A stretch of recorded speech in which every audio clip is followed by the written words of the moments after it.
আগামী 12 তারিখে বাসায় হোম ক্যাপ্টেন নির্বাচন হবে। তুমি তো একজন প্রার্থী। এখন তুমি হোম ক্যাপ্টেন নির্বাচিত হলে কি করবা? তোমার কি কি লক্ষ্য আছে আমাদেরকে জানাও। আমি হোম ক্যাপ্টেন হলে আমি যা করব সবাইকে নিয়ে করব। আমি যা খাবো সবাইকে নিয়ে খাবো। আমি যেখানে ঘুরতে যাই সবাইকে নিয়ে যাব এবং আমার যা প্রয়োজন আমিও সেটা করব, আর সবাই যা প্রয়োজন সবাইকে সেটাই দেব।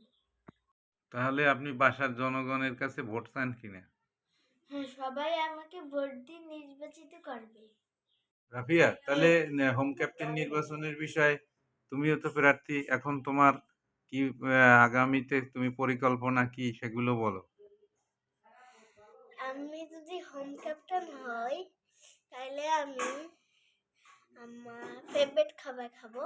তারপরে আমি সবাই সবার ফেভারিট খাবার দেব। তারপরে আমি ঘুরতে যাব। তারপরে আমি অনেক জায়গায় ঘুরতে যাব। জনগণের কাছে তুমি ভোট চাবা না? আমি জনগণের কাছে ভোট চাবো। তারপর আমাকে সবাই ভোট দিয়ে টাটা।